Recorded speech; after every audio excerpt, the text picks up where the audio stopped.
Ողջույն ու բարի գալուստ ամեկ պլյուս, դուք դիտում եք կանայք եւ քաղաքականություն շարքի հերթական թողարկումը, ես Ռուբեն Բանուչյանն եմ, տաղավարում այսօր հյուրընկալել եմ Լուսավոր Հայաստան կուսակցության նախընտրական ցուցակի 3-րդ համար Շուշան Ավագյանին, շնորհակալ եմ Տիկին Ավագյան այս հնարավորության համար եւ մեր տաղավար գալու համար։ Ես նայեցի, դուք բավականին երիտասարդ եք քաղաքականություն մուտք գործել, որպես այդպեսին ինձ հետաքրքիր է ինչու եւ ինչը ձեզ բերեց քաղաքականություն։ Հաշվի առնելով նաև այն հանգամանքը, որ ամենատարբեր հարցումները ցույց են տալիս, որ Հայաստանում երիտասարդությունը կարծես թե այնքան էլ հետաքրքրված չէ քաղաքական գործընթացներով։ Բարև ձեզ, շնորհակալ եմ եւս մեկ անգամ հրավերի համար։ Այո, ճիշտ եք նկատել, որ երիտասարդները հետաքրքրված չեն եւ դրա մասին վկայում են շատ հարցումներ, եթե չեմ սխալվում, անցած տարվա հարցումներով 1 տարվա կտրվածքով գրեթե 70%-ը, 60-ից 70%-ը ընդհանրապես հետաքրքրված չի քաղաքականությամբ։ Եվ ես կարծում եմ, որ հենց այստեղ է խնդիրը, որովհետեւ երիտասարդները են հիմնակարային մեղն են եւ նույն եթե վերադառնանք 2018 թվականին, հենց երիտասարդների միջոցով հեղափոխությունը տեղի ունեցավ։ Եվ տարբեր պատճառներ կան, իրականում ես ինքս էլ եմ ինչ-որ հարցումներ արել, պատճառները տարբերվում են, որոնց մասին ես ուզում եմ խոսել։ Առաջին պատճառը, որ երիտասարդներից լսում եմ, դա այն է, որ իրենք պատասխանատվություն չեն ուզում վերցնել, անգամ մեկ քվեով մասնակցելու տեսանկյունից։ Սա համակարգային եւ լուրջ խնդիր է Հայաստանի Հանրապետության հասարակության ձևավորման եւ քաղաքական մշակույթի ձևավորման գործում։ Որովհետև մենք պատասխանատվության հետ կապված ունենք խնդիրներ։ Մենք չենք ուզում վերցնել, ստանձնել պատասխանատվություն ինչ-որ բանի համար։ Հիմա, երբ որ ես մուտք եմ գործել քաղաքականություն, նաև դա գիտակցելով հանդերձ, որ շատ բաների համար արդեն պետք է պատասխանատվություն վերցնել եւ խոսույթի, եւ ընդհանուր առմամբ քաղաքական օրակարգ թելադրելու եւ ներկայանալու տեսանկյունից։ Երկրորդ խնդիրը, որ շատ հաճախ տարածված է, այն է, որ իմ ձայնը էական չէ, վճռորոշ չէ եւ այդ մեկ քվեով ես որևէ բան չեմ կարող փոխել։ Նկատի ունեք երիտասարդների շրջանում։ Այո, երիտասարդների շրջանակներում,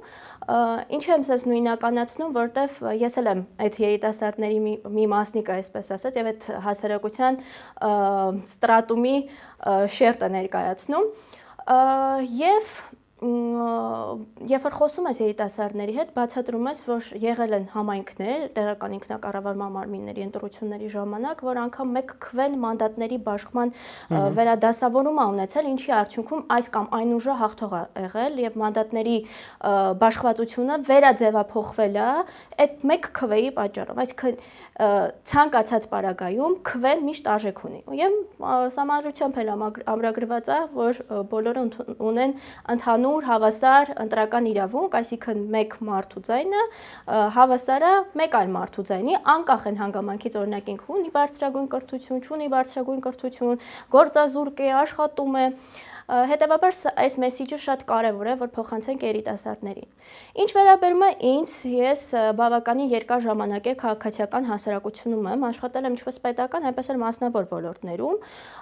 եւ քաղաքացիական հասարակությունը այն հարթակն էր, որի միջոցով ես հասկացա, որ հնարավոր է ազդեցություն ունենալ մարդկանց վարքաբանական փոփոխությունների վրա։ Մասնավորապես ես գործունեություն եմ ծավալել կոռուպցիայի դեմ պայքարում, ինչպես նաեւ ատելության խոսքի, ոչ ֆորմալ կրթական ծրագրերի տարածման շրջանակներում եւ ցավոք սրտի կամ բարեբախտաբար գուցե կրթությունը այն ոլորտն է, որ կարճաժամկետ կտրվածքում երբեք չես կարող տեսնել կրթության արդյունքները, այսինքն քո արածի արդյունքները։ Երկարաժամկետ կտրվածքում իհարկե դա հանգեցնում է որոշակի փոփոխությունների, բայց կարճաժամկետ կտրվածքում կան հարցեր եւ խնդիրներ, որ հասկանում ես, որ ինչքան էլ ունես օրինակ ազդեցության լծակ, բայց այնուամենայնիվ որոշակի հարցերի խումբ քաղաքական որոշումների մակարդակում են գտնվում։ Եվ միայն այնտեղ են լուծելի։ Եվ միայն այնտեղ են լուծելի, այո։ Եվ դրա համար ես որոշեցի, որ պետք է վերցնել այդ պատասխանատվությունը, որի մասին ես քիչ առաջ խոսում էի, եւ մտնել քաղաքականություն։ Մի հետաքրքիր դեպք էլ պատմեմ,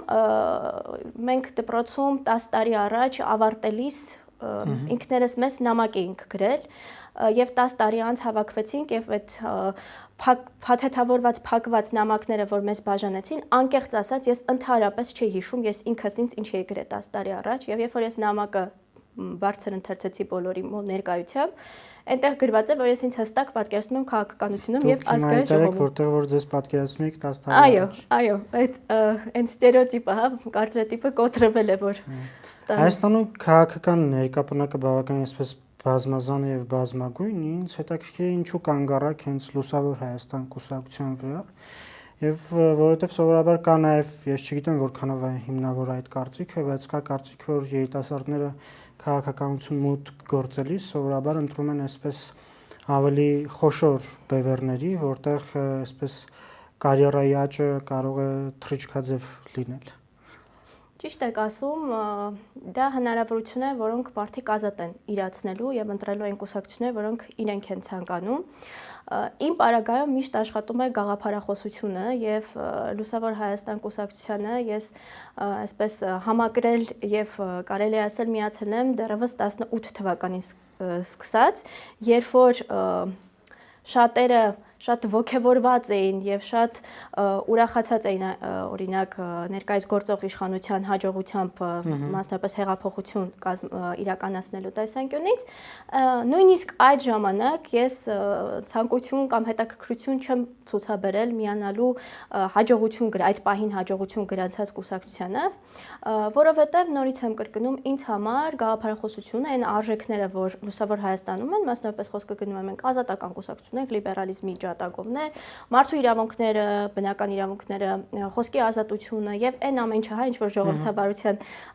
չափորոշիչների մեջ է մտնում, մեզ համար իսկապես առանցքային են։ Եվ դա արտացոլվում է ոչ միայն արտաքին մեր փոխհարաբերությունները կառուցելիս, այլ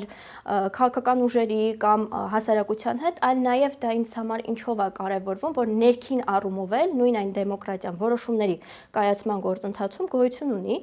եւ քանի որ ես երիտասարդ եմ եւ կին եմ, չեմ ուզում շատ այդ ուղղությամբ տանել, բայց այնուամենայնիվ դեռ մենք ունենք այդ խնդիրը, բարեբախտաբար կուսակցության ներսում ինձպես երիտասարդների ձայնը լսելի է տարբեր հարցերում։ Ինչը ես շատ եմ կարևորում, որովհետև տարբեր տեղեր կարող ես գնալ ու քեզ այսպես կոչված էյջիզմի ենթարկեն երիտասարդ լինելու հանգամանքից ելնելով, բայց երիտասարդ լինելը դա պետք է շեշտենք, որ դա նույնպես լավ հնարավորություն է միգուցե եղած արկա քաղաքական համակարգը վերափոխելու եւ նոր քաղաքական մշակույթ բերելու։ Իսկ ձեզ անձնապես ավելի շատ քաղաքականություն մուտք գործելու համար այսպես ձգում է իշխանություն ունենալը, ազդեցությունը, թե փոփոխություն բերելու հնարավորությունը։ Ես մտահոգված քաղաքացի էի, քաղաքացիական հասարակությունում բարձրացնում ենք ինչ-որ հարցեր, փորձում դրանց տալ լուծումներ, բայց ինչպես արդեն նշեցի, այդ լուծումները համակարգային բնույթ չեն կրում։ Այսինքն դու կարող ես անել ինչ-որ բան, տեսնել դրա արդյունքը, բայց շատ փոքր շրջանակում։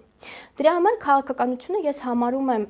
միջոց եւ գործիք, որի միջոցով մենք կարող ենք ինչքան էլ պաթոսային հնչի, բայց մարդկանց կյանքը դեպի դրականը տանել։ Իսկ դրական տանելու համար պետք են այնպիսի օրակարգեր, այնպիսի օրինագծեր, նախագծեր, որոնք կթեթևացնեն Հայաստանի Հանրապետության քաղաքացու կյանքը եւ կբարելավեն։ Այդ ինձ նաեւ հետաքրքիր է ձեր ընտանիքը, շրջապատը, ընկերները առհասարակ ոնց ընդունեցին ձեր այդ որոշումը եւ ինչպես են արձագանքում այս պահի ձեր գործունեությանը։ Շատ հետաքրքիր հարց եք տալիս, որովհետև երբ որ դու քաղաքականության մեջ չես լինում եւ կողքից ես այդ ամեն ինչը մեկնաբանում, շատ հաճախ մարդիկ ասում են, այ քոպես մարդիկ պետք է քաղաքականություն մուտք գործեն։ Գնա էլ ինչի՞ չես գնում քաղաքական գործընթացների մաս կազմում։ Երբ որ մաս եք կազմում։ Երբ որ դառնում եք արդեն քաղաքական process-ների մաս, բնականաբար քաղաքականությունը այն ոլորտը չի, որ դու բոլորի համար կարող ես սիրելի լինել, որովհետև հստակ երբ որ դու դիրքորոշում ես արտահայտում այս կամ այն հարցի շուրջ, բնական եւ նորմալ է, որ կլինեն մարդիկ, ովքեր չեն կիսելու քո տեսակետը։ Բարեբախտաբար իմ ընտանիքի անդամները եւ ընկերները ողջունեցին իմ քայլը, որովհետև երբ որ դու մեծանում ես գաղափարական ընտանիքում եւ գաղափարապես քեզ հասունացնում են, մեծացնում են եւ բերում են մի կետի, որտեղ դու արդեն կարող ես ինքդ որոշումներ կայացնել հանուն ինչ-որ բանի եւ ոչ թե ընդդեմ, որտեղ այդ ինձ համար շատ կարեւոր է, որ իմ պայքարը հանուն Հայաստանի Հանրապետության է։ Այդ ժամանակ արդեն մարդկանց աջակցությունը եւ ընկալելը, հա, որ դու քաղաքականությամբ ես ուզում զբաղվել, ավելի ոգևորիչ է լինում։ Ես չեմ բացառում այն հանգամանքը, որ կլինեն մարդիկ, ովքեր օրինակ չեն կիսի իմ տեսակետը քաղաքականություն մուտք գործելու տեսանկյունից, որովհետև ես ունեի կայուն աշխատանք, աշխատավարձ, շրջապատ այդ առումով եւ բնականաբար կլինեն հարցեր, թե ինչու այդ ամեն ինչ թողեցի եւ մտնում եմ հիմա մի դաշտ, որտեղ գուցեև շատ դեպքերում, երբ որ իմ կարծիքը չկիսեն, ես հանդիպեմ, բախվեմ ատելության խոսքի, բախվեմ հակադիր ինչ-որ կարծիքների, նորմալ է, ես կարծում եմ դա այն, այսպես ասած, պաբոչնի էֆեկտն է, որ մարդ որոշում է ավելի համակարգային քայլերի գնալ եւ փորձել այն գիտելիքները ու փորձը, ինչքան էլ պարադոքսալ թվա, ես երիտասարդ եմ, բայց երկար տարիների աշխատանքային փորձ ունեմ եւ բավականին նորմալ կրթություն, որպեսզի կարողանամ պետության համար լավ օրինագծեր կամ նախագծեր ներկայացնել։ Դուք խոսեցիք նաեւ ատելության խոսքի դրսևորումների այդ հնարավորության մասին։ Հայաստանում կանանց համար սովորաբար քաղաքականություն մուտք գործել եւ քաղաքական գործունեություն ծավալել բավականին բարդ է եւ ամենատարբեր խնդիրների են բախվում պարզապես սեռով պայմանավորված, հասցրել եք արդյոք բախվել նման խնդիրների եւ ինչպես եք հաղթահարում այդ խնդիրները, որտեղ օրինակ ձեզ ընկալում են ոչ թե պարզապես մասնագետ եւ քաղաքական միտք ասող մարդ, այլ ընկալում են առաջին հերթին որպես կին։ Այդ խնդրին կարծում եմ նույնիսկ ամենափորձառու կին քաղաքական գործիչներն են բախվում։ Խնդիր է, իհարկե, բայց հարցը այստեղ այն է, որ ցավոք սրտի ես պետք է արձանագրեմ այն փաստը, որ կանանց դեմ ամենամեծ արշավը, այսպես ասած, ատելության խոսքի հենց կանայք են իրականացնում։ Ցավում եմ նշում, որտեղ երբեմն մեկնաբանություններն եմ կարդում, հա, բովանդակությունը քննարկելու փոխարեն քննարկվում է տվյալ կնոջ արտաքին տեսքը, մոտեցումը, բայց ոչ բովանդակությունը։ Եվ եթե մենք ուզում ենք ունենանք քաղաքականապես հասուն միջավայր, դրա համար պետք է առաջնահերթ ուշադրություն դարձնել մարդկանց խոսույթին, այն օրակարգերին, որոնք ձևավորում են, այն բովանդակությունը, որը ներկայացվում է, բայց մեզ մոտ դեռևս դա չեմ նկատել, նոր եմ ես մուտք գործում քաղաքականություն եւ չեմ կարծում, որ ինձ կխնայեն այդ առումով եւ ոչինչ չեն ասի, բայց պատրաստ եք։ Ես պատրաստ եմ այնքանով, որքանով որ դա կծառայի, այսինքն իմ մուտքը քաղաքականություն կծառայի Հայաստանի Հանրապետության շահերի պաշտպանությանը։ Եթե այդ գնով պետքա լինի, շատ բարի, ես պատրաստ եմ դրան։ Իդեպ Հայաստանի ընտրական օրենսդրությունը բավականին այսպես լեքսիկոնի բառապաշարի իմաստով բավականին այսպես գենդերզգայուն է գրված եւ այնտեղ նշված է, որ քվոտավորումը, որ նախատեսվում է ցուցակների սեռային բաշխվածության մասին, այնտեղ նշված չէ, որ այսպես ամեն երրորդը պետք է լինի կին, նշված է, որ սեռային բաշխվածությունը պետք է լինի 1-3-ի հարաբերակցությամբ, այսպես ասած, բայց ես նկատում եմ, որ Հայաստանում արդեն իսկ գրանցված քաղաքական ուժերի շրջանում, այդ թվում եւ Լուսավոր Հայաստան կուսակցությունում, այսպես պահպանվել է այդ քվոտան եւ տարածվել է կանանց վրա, այսինքն ձեր նախընտրական ցուցակի ամեն երրորդը կինն է եւ ոչ թե օրինակ հակառակը։ Ինչով է դա պայմանավորված եւ ինչպես եք վերաբերում առհասարակ այս օրենքի կիրառմանը գործնականում, որ քվոտավորումը տարածվում է կանանց վրա։ Իրականում ցանկացած բան, որ միտված է կանանց ներգրավվածությանը քաղաքականության մեջ, ես շատ ողջունում եմ։ Թեպետ օրակարգում քննարկվում էր այն հարցը, որ սա այս քվոտավորումը արհեստական բնույթ ունի եւ ցուցակները հիշում եք առաջ ոնց էին ցուցակները կազմավորվում, սկզբից տղամարդիկ էին եւ օրենքի մեջ գրված էր, որ ընդամենը 30%-ը պետք է կանայք լինեին։ Կանանց վերում շարում էին ցուցակի վերջում, որպեսզի այն անցողիկ տեղերը որ կան, տղամարդիկ անցնեն, որտեղ կանայք չէին ցանկանում քաղաքականությամբ զբաղվել կամ կարծրատիպերից ելնելով այլ հանգամանքներից ելնելով հետաքրքրված չէին քաղաքականությամբ։ Հետո օրենքը ինչ արեց, ձեր նշած ձևով ասաց, որ յուրաքանչյուր եռյակում հակառակ սեռի ներկայացուցիչ պետք է լինի։ Հիմա Լուսավոր Հայաստանի պարագայում մենք այն օրը շատ հետաքրքիր ինֆոգրաֆիկաներ էինք հրապարակել, մեզ մոտ 55%-ն են ցուցակում տղամարդ եւ 45%-ը կին է։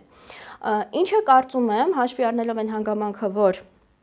կանայք այդքան էլ Հայաստանի Հանրապետությունում հետաքրքրված չեն քաղաքականությամբ, բավականին լավ ներկայացվածություն ունեն մեր ընտրական ցուցակում։ Մյուս կարևոր հանգամանքը, որ ուզում եմ շեշտել, որ մեր ցուցակի մեջ, եթե ես չեմ սխալվում, կա նաև հակառակ պատկերը, այսինքն երկու կին են մի երեկի մեջ եւ տղամարդ։ Այդպես երկու անգամ կրկնություն ունենք այդ դեպքով։ Այսինքն մենք փորձել ենք հնարավորինս այդ ձևաչափը, հա, որ կուսակցությունները պահում են, որ յուրաքանչյուր եռյակում հենց երրորդ համարը կին լինի։ Իդեպ լավ բան եք ասում, որտեղ այս վերջերս նաև իմ նախկին գործատուներից մեկը ինձ հարցրեց, բա ինչու դու երկրորդ համարում չես։ Ավելի լավ չէ դու լինեիր երկրորդ համարում։ Ես կարծում եմ, որ ընդհանուր առմամբ, երբ որ ինչ-որ մի բան անում ես, միշտ քո վերմակը պետք է քո ոտքերին համապատասխան ծածկես, որովհետև իմ մուտքը քաղաքականություն, ես կարծում եմ, որ նույնիսկ այս երրորդ համարը շատ հրաշալի տեղ է ինձ համար ինքնաիրացվելու համար, որովհետև մինչ այդ ես երկար տարիներ քաղաքականությանը հետևել եմ կողքից, որպես դիտորդ, միշտ բոլոր իրադարձություններից տեղյակ եմ եղել, մոնիթորինգ եմ անել, նայել եմ, բայց շատ է փոխվում իրավիճակը, երբ որ դու մեջն ես հենց մտնում։ Ամբողջովին պատկերը այն ինչ որ կողքից է թվում ու դու մեջն ես լինում, դու սկսում ես կրել ուղիղ իմաստով քաղաքական բոլոր էֆեկտները եւ դրական եւ բացասական էֆեկտները եւ ես կարծում եմ, որ այո, այդ սկզբնական շրջանում միգուցե քվոտավորումը արհեստական բնույթ էր կրում, այս վերջերս էլ չգիտեմ, այդպիսի հայտարարություն էին նաեւ լսել ականջովս ընկելներ, որ ընդհանրապես կանանց քվոտան իմաստ չունի, ես այդ մտքի հետ բացարձակապես համաձայն չեմ, որտեղ կանանց ներգրավվածությունը քաղաքականության մեջ որքան էլ այնպես պաթետիկ հնչի, բայց այնուամենայնիվ լավարկում է քաղաքական process-ների ընթացքը։ Դրա համար որքան կանայք մոտիվացված ավելի լինեն, հա, ոչ թե զուտ ցուցակ լցնելու համար բերեն կանանց ներկայացնեն որպես յուրաքանչյուր եռակի մեջ հակառակ սեր, այլ որ կանայք իսկապես մոտիվացված լինեն քաղաքականություն մուտք գործելու, ես կարծում եմ դա կունենա իր դրական պատուղներն ու հետևանքները։ Ձեր դերը ո՞րն է կուսակցությունում եւ առաջիկա նախընտրական քարոզարշավում։ Ես միջազգային հարցերով պատասխանատու ունեմ, Լուսավոր Հայաստան կուսակցությունը ALDE լիբերալների եւ ազատականների դաշինքի անդամ է, իսկ այդ ALDE-ն Եվրոխորհրդանում երրորդ ուժն է, այսպես ասած, մեծությամբ երրորդ ուժն է, եւ բոլոր այն անհրաժեշտ կապը, որ մինչ այս եղել է ALDE-ի հետ կապված, օրինակ իմ միջոցով է իրականացվել, այդ կապի շրջանակներում մենք փորձել ենք բարձրաձայնել ամենատարբեր հարցեր, որոնք բխում են Հայաստանի Հանրապետության շահերից։ Հիմա չեմ ուզում մանրանալ, բայց այն ինչ որ կարող է Հայաստանի դիրքերը բարելավել եվրոպական միջավայրում, մենք փորձել ենք այդ կապերը գործի դնելով անել։ Եվ նաև նախընտրական քարոզարշավի մամուլի խոսնակն եմ եւ մամուլի հետ աշխատանքների պատասխանատուն, համակարգում եմ մեդիայի հետ համագործակցությունը, որովհետեւ ինքս էլ նաև նախկինում էլի համագործակցել եմ մեդիայի հետ սերտ եւ գիտեմ թե որքան կարեւոր է որ լուսաբանումը ներկայացվի հավուր պատշաճի եւ համագործակցությունը նաեւ, հա, որտեվ երկկողմանի դա պետք է, երկուստեք պետք է լինի։ Դրա համար կարծում եմ, որ այս պատասխանատու աշխատանքը իսկապես ինձ համար նաեւ հնարավորություն է էլի մեդիայի հետ այլ ռակուրսից ծանոթանալու։ Իսկ նախընտրական քարոզարշավի ընթացքում, այսպես ասած, Լուսավոր Հայաստան կուսակցության հիմնական ասելիքը ո՞րն է եւ որ ուղղությամբ եք դուք պատրաստվում տանել նախընտրական քարոզարշավի իշխանությունը խոսում է խաղաղությանը տեր կանգնելու մասին, ընդդիմությունը խոսում է ուժեղ պետություն ունենալու մասին, ընդդիմության մեկ այլ հատված խոսում է բալանսավորված արտաքին քաղաքականության մասին եւ այսպես բազմազան են։ Որն է Լուսավոր Հայաստանի ասելիքը եւ ինչով է դա իրական տարբերվում եւ ինչու պետք է ընտրողը գնա եւ ընտրի հենց ձեզ։ Լուսավոր Հայաստանը հստակ ասում է, որ մեր ինքնության հիմքերը խարխլված են։ Խարխլված են ամենատարբեր ձևերով։ Օրինակ, անձնագրերում այն ռակուրսը ընտրել, որտեղ Արարատը չի երևում։ Արարատը Էդմոն Մանուկյանը միակ քաղաքական գործիչն էր, երբ որ մուտքի ու ելքի այդ կնիքից Արարատը դուրս բերվեց, դիմեց դատարան, որպեսզի այդ հարցը քննարկման առարկա դառնա։ Երբ որ հարցակումներ են լինում եկեղեցու վրա, անկախ այն հանգամանքից, մենք ինչ վերաբերմունք ունենք եկեղեցուն, բայց եկեղեցին այն հիմնարար ինստիտուտներից մեկն է, մեր մշակութային պատմական հիշողության, որը այսքան ժամանակ պահել է մեզ, որպես ազգ, հետո էլ պետություն։ Դրա համար Լուսավոր Հայաստանը ընտրել է շատ պրիմիտիվ, շատ հասկանալի կարգախոս՝ պաշտպանիր ինքնությունդ, որովհետև այդ ինքնության տարերի մեջ մենք գտնում ենք, որ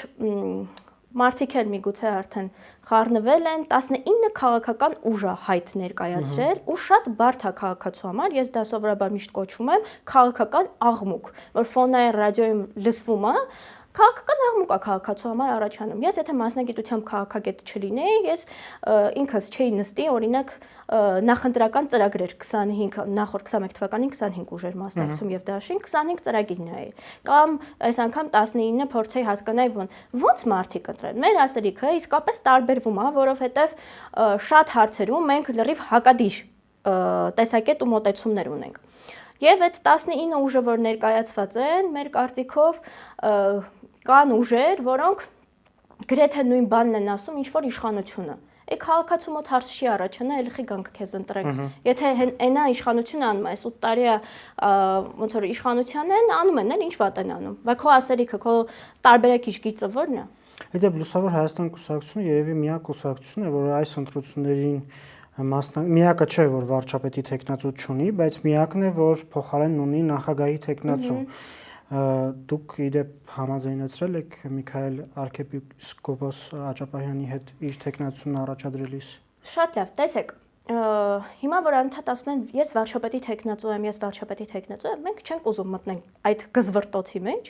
որովհետև ժողովուրդը պետք է մի հստակ բան հասկանա, որ հունիսի 7-ին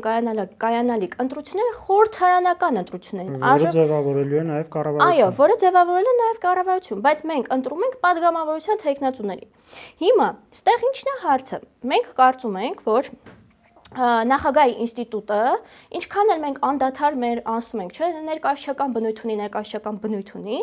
բայց հստակ պետք է հասկանալ, որ բացի ներկայացչական բնույթ ունենալուց նախագահի ինստիտուտը որպես զսպումների եւ հավասարակշռումների մեխանիզմ պետք է գործի։ Եվ դա պետք է լինի հեղինակություն վայելող անձ, որը ընդունելի է բոլորի համար։ Միքայել arczepiskopos Աճապահյանի հետ մենք չենք կարող խոսել, որտեղ գիտեք, որ ինքը տնային կանանքի տակ է հիմա գտնվում եւ իրավունք չունի քաղաքական թեմաներով զրուցելու։ Դա մեր առաջարկն է, որը կարծում ենք, որ կարող է նպաստել նրան, որ գոնե քիչ թե շատ, նաև ընդդիմադիր դաշտում մենք նկատել ենք, որ հիմա տարբեր ընդդիմադիր ուժեր փորձում են նաև այս հարցը օրակարգում պահել մեր հայտարարությունից հետո, կարող է բերել նրան, որ նախագահի ինստիտուտը մի փոքր ավելի ամրապնդվի, որպես ինստիտուտ, ինստիտուցիոնալ կայունության հիմք։ Իդեպ պարոն Մանուկյանը նաև խոսում էր ընդդիմադիր դաշտում խոշոր բևեռների ստեղծման եւ դրանով ընտրությունների ելքը վճռելու մասին, բայց ի վերջո արդյունքն այնպես եղավ, որ Լուսավոր Հայաստան կուսակցությունը միայնակ է մասնակցում ընտրություններին եւ եկեք անկեղծ լինենք, ամենատարբեր սոցիոլոգիական հարցումները ցույց են տալիս, որ կա մեծ ռիսկ, որ հնարավոր է, որ չհաղթահարեք անցողիկ շեմը եւ սա կհանգեցնի այն իրավիճակին, երբ տրամաբանական խզում է տեղի ունենում ընդդիմադիր բևեռների խոշորացման եւ այս քայլի միջև։ Ինչպես կմեկնաբանեք սա։ Մենք այն առաջին ուժերից ենք, որ ասացինք, որ եթե մենք իսկապես նպատակ ունենք այս իշխանությանը հանելու կամ փոփոխություններ բերելու, պետք է առաջնորդվենք ընդդիմադիր մեկ բևեռի գաղափարով։ Մենք դա առաջարկեցինք, բավականին երկար ժամանակ բանակցություններ են ընթանում տարբեր ընդդիմադիր քաղաքական ուժերի եւ միավորումների միջև, բայց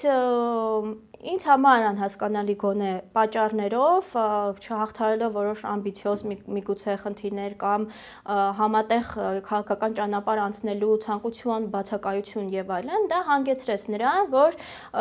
տարբեր ընդդիմադիր ուժեր, ինչ որ ուժեր ուժ իրար միացան, ինչ որ ուժեր չմիացան, ինչ որ ուժեր փոքրերին կուլ տվեցին, այսպես ասած, բայց մեկ մեծ բևեռ չստեղծվեց։ Բնականաբար այդ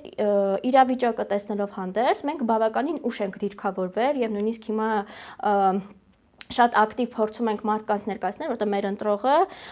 պետք է հստակ իմանա, որ այո, մենք քաղաքական հայտ ենք ներկայացրել առաջիկա ընտրությունների մասնակցելու տեսանկյունից։ Ուշ դիրքավորվեցինք, եւ երբ որ մենք ուշ դիրքավորվեցինք, մեզ համար այդ քաղաքական նաեւ ձեր ասած սոցիոլոգիական հարցումները մեզ թույլ տվեցին նաեւ եւս մեկ բան հասկանալ, որ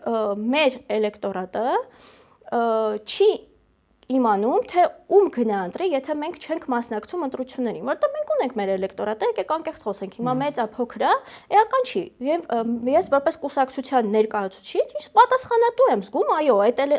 քվեարկողի եւ ընտրողի հանդեպ, ու վերջապես քաղաքական ուժերը պետք է պատասխանատվություն սկսեն զգալ իրենց ընտրողների առջև։ Եվ երկրորդ բանը, որ ուզում եմ անպայմանորեն շեշտել, որ մենք անդադար խոսում ենք այդ թեմայից, որ փոքր ուժերը հնարավոր է որ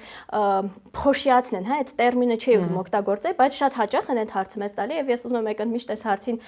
պատասխանել։ Այսինքն կարող եմ ես ենթադրել, որ Հայաստանի Հանրապետությունում այն ուժերը, ովքեր ունեն փող, լիքը մարդ, ռեսուրս, լեգիտիմ իրավունք ունեն մասնակցելու ընտրություններին, որտեղ իրանք փող ունեն կամ ռեսուրս ունեն, բայց մնացած ուժերը, որոնք իսկապես այլ ընտրանք են առաջարկում։ Եվ այս քաղաքական բևեռացումը, որ գոյություն ունի, հա, կամ այս կողմ կամ այն կողմ, դա պետք է վերաձևափոխվի։ Որտեղ մենք խորհրդարանական պետություն ենք եւ երկկուսակցական համակարգ չունենք ի տարբերություն այլ պետությունների, որտեղ էլի կան կուսակցություններ, որոնք մասնակցում են, բայց չգիտես ինչի է կուսակցությունին ոչ մեկ չի ասում, բա դուք ինչ եք մասնակցում, եթե օրինակ այս կողմը կամ այն կողմը։ Ինչ եք ասելու ընտրողին, եթե հունիսի 7-ի ընտրությունների արդյունքներով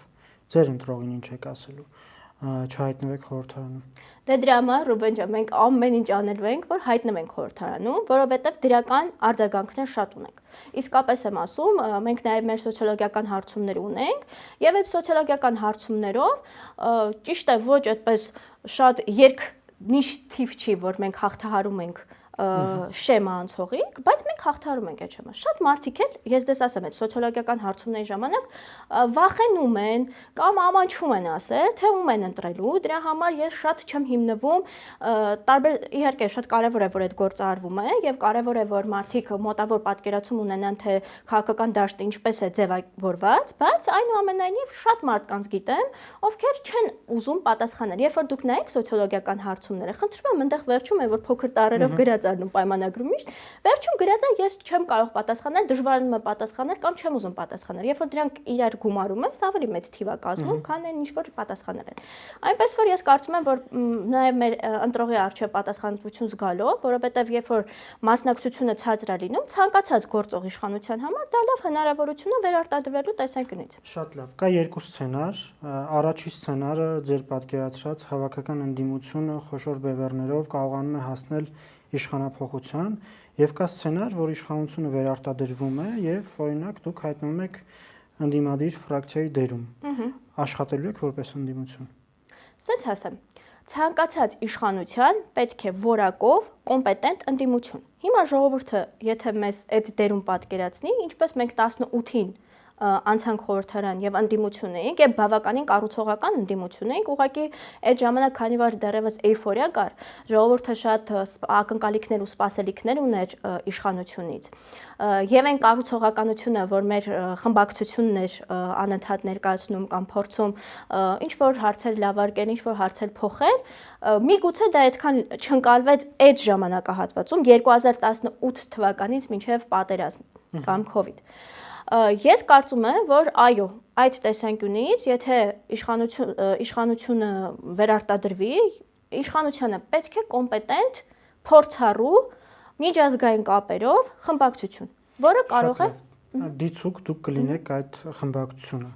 Անցնող գումարման խորհրդարանը իր գործունեությամբ ցույց տվեց, որ գործնականում դա կլիներ որակյալ ընդդիմություն, թե անորակ ընդդիմություն, գործնականում չկա այդ հակակշիռների եւ փոխզսպման մեխանիզմը եւ չի աշխատում խորհրդարանի պարագային, որովհետեւ ընդդիմությունը իր մշակած օրենքի նախագծերը չի կարողանում կյանքի կոչել, իդեպ նաեւ հաշվի առնելով, որ Էդմոն Մարոկյանը դրանից ավելի նախորդ գումարման խորհրդարանում ամենաակտիվ ընդդիմադիր պատգամավորն է եղել, այս խորհրդարանում էլ կարող է լինել ամենաակտիվ ընդդիմադիր պատգամավորը եւ գործնականում ոչինչ չփոխել։ Ինչ իմաստ ունի վերցնել օրինակ ընդդիմադիր մանդատները։ Իրականում սենց հարցը մի քիչ հակառակ կողմից եմ հարցին ուզում անդրադառնալ, որովհետև եթե մարդը գնում է աշխատանքի, եթե այսպես ճակերտավոր չի բոյկոտում արժանիստերը,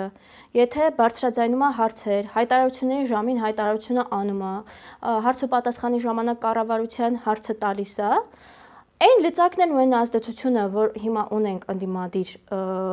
ընդդիմության տեսանկյունից, եթե դրանք ամբողջական տրամաբանության մեջ կիրառվեն, բնականաբար չես կարող ամբողջովին ազդել իշխանության վրա կամ փորձել իրենց փոխարեն որևէ օրինագիծ կամ նախագիծ բերել, բայց կարող ես, չէ՞, զսպումներով եւ հակակշիռներով նաեւ այդ հարցերը բարձրաձայնելով, նաեւ քաղաքացու շահերը պարլամենտում ներկայացնելով դրական ազդեցություն փոփոխություն ունենալ։ Դժվար է լինել, ոչ մեկ չէր ասա, որ հեշտ է լինելու այդ տեսանկյունից, բայց եթե ընդդիմությունը իր ողջ լծակները կարողանա օգտագործել, աշխատանքի գնա, իր գործողությունները, իր տիրապետության տակ լիազորությունները իրականացնի, ինձ կարծում եմ հնարավոր է աշխատել եւ փոփոխություններ բերել։ Շատ լավ։ Լուսավոր Հայաստան կուսակցությունը եւ Էդմոն Մարուքյանը նաեւ իր այսպես գործունեության ընթացքում ամենատարբեր այսպես վճռորոշ իրավիճակներում, ամենատարբեր բացատրություններով այսպես տարբեր համագործակցությունների գնացել է։ Վերջին երևի ամենաթարմ այսպես մեր հիշողությունները մնացածը դա հատուկ հանձնարարություններով դեսպանի պաշտոնը զբաղեցնելն էր։ Իսկ այս ընտրություններին ընդառաջ դուք հայտարարում եք, որ գործող իշխանության հետ անգամ մատաղուտելու չեք գնա, ինչպես որ դուք եք հայտարարում։ Ինչպես ընտրողը վստահ լինի, որ որևէ կոնֆիգուրացիայի դեպքում, որևէ ճգնաժամի դեպքում, որևէ ինչ-որ հավանական սցենարի դեպքում Լուսավոր Հայաստան կուսակցությունը կամ նույն պարոն Մարուքյանը չի անի մի հայտարարություն, որից կբխի նաև, որ պետք է գնալ այս իշխանությունների հետ համագործակցության։ Համագործակցությունը ունեցել է կոնտեքստ եւ ես ուզում եմ անդրադառնալ նաեւ կոնտեքստին, որովհետեւ 2000 մինչեւ 21 թվականի ընտրությունները հիշում եք ինչ իրավիճակ էր պետությունում, ես պատմական մի քիչ դիսկուրս անելով խոսենք, որ նաեւ հասկանալի լինի ընտրողին։ Նոր էր պատերազմը ավարտվել, շատերը հիասթափված էին, ցավ, ողբ Եվ այդ ամեն ինչը դիմադրության շարժումն էր սկսել, փողոցները փակ էին, ինստիտուցիոնալ կարելի ասել ճգնաժամ էր առաջացել, եւ այդտեղ որոշվում է, որ պետք է պարլամենտը լուծարվի, ճիշտ է, եւ նշանակվեն արտահերթ ընտրություններ։ Արտահերթ ընտրությունների ժամանակ մեր ժողովուրդը ընտրեց երկու բևեռ, այսինքն այն ժամանակ բևեռացումը շատ հստակ էր եւ շատ ուժեղ էր։ Այն ուժեր օրինակ Լուսավոր Հայաստան կուսակցությունը հանդես էր գալիս այն առաջարկով, որ եկեք ձևավորենք այնպիսի կառավարություն, որ մասնագետներին կհավաքի, այսպես ասած մերիտոկրատիա, հա, որ այս հետ պատերազմական իրավիճակից մենք կարողանանք դուրս գալ, որտեղ դրան նախորդել էր COVID-ը։ COVID, պատերազմ, ամբողջը խնդրահարույց իրավիճակ էր ստեղծվել։ Ժողովուրդը չուզեց այդ առաջարկը, այլ ընտրեց մի մասը իշխանությունը, մի մասը ընդդիմադիր ամենախոշոր այդ ժամանակ ուժին, որը իդեմս Ռոբերտ Քոչարյանի։ Դրանից հետո ընդդիմադիր ուժերը բոլորը ընդունում են ընտրության արդյունքները, չէ, ոչ մեկ չի հելնում, ասում որ ասենք դիցուկ ընտրությունները կեղծված էին կամ չգիտեմ, այլ ձևով է իշխանության եկել։ Ընդունում են բոլորը, գնում են, ընդդիմադիր ուժերը ընդդիմադիր են աշխատում Փաշինյանի մոտ Եվ այդ ժամանակ մի քանի ամիս խոսակցություններ են գնում, պաշտոն առաջարկվում, ԲՏԱ-ի պաշտոնը առաջարկվում է Էդմոն Մարուքյանին։ Ինքը չի ուզում, եթե մարդը ուզենար ուղղակի պաշտոնի համար գնալ պաշտոն վերցնելու, կգնար նախարարի պաշտոնում կաշխատեր։ Կամ այլ տարբերակներ էլ էին առաջարկվում, բայց դրանից մի քանի ամիս հետո, երբ որ խոսքը գնում է Լեռնային Ղարաբաղը հայկական պահելու մասին, բնականաբար այստեղ Մարուքյանը իր համոզմունքներից ելնելով, իհարկե ինքը մի քանի անգամ այս հարցին անդրադարձել է, բայց այս հարցին ես չեմ անդրադարձել, որովհետև ես նաև որպես դիվանագիտական դպրոց ավարտած մարդ իմ համար շատ կարևոր է այս բանակցային գործընթացների մասին խոսելը։ Ինքը մտածել է, որ այն բոլոր կետերը, որոնք հնարավոր են դարձնում Արցախը հայկական պահելու մեջ, ինքը կարա ներդրում ունենա, որտեղ ունի գիտելիք, ունի փորձ, կոմպետենտություն, գնում է եւ այդ համագործակցությունը համաձայնում է Բայց հենց այն պահին, երբ որ ինքը տեսնում է, որ կարմիր գծեր են հատվում, ու այն ամեն ինչը ինչի մասին ինքը խոսում է, դրանք չի ընկալվում կամ չի ընդունվում, այդ պահից սկսած ինքը մի քանի ամիս փորձում է Փաշինյանի հետ հանդիպել, որ իր հրաժարականի մասին խոսի։ Երբ որ արդեն հրաժարականը տեղի է ունենում, դրանից հետո մենք արդեն բոլոր ու նաև 23 թվականի դեպքերը, հա, էթնիկ զտում եւ այլն, դրանք հանգեցնում են մի իրավիճակի, որ այլևս մենք այս իշխանության հետ որևէ տեսակ համագործակցություն չենք պատկերացնում։ Այս բացատրությունները իհարկե կոնտեքստում հասկանալի է, իմ հարցը այն մասին է, որ ինչ երաշխիք կա, որ նման մեկ այլ կոնտեքստ եւ իրականություն չի լինի, որտեղ դուք չեք գնա նման համագործակցության։ Հիմա մեր ընտրական ցուցակում հավաքվել են այնպիսի մարդիկ, ովքեր գաղափարապես պատրաստ չեն այս իշխանության հետ որևէ տեսակ համագործակցություն ունենալու։ Երաշխիքներ բնականաբար ես չեմ կարող ասել գոյություն ունի այս երաշխիքը, այն երաշխիքը,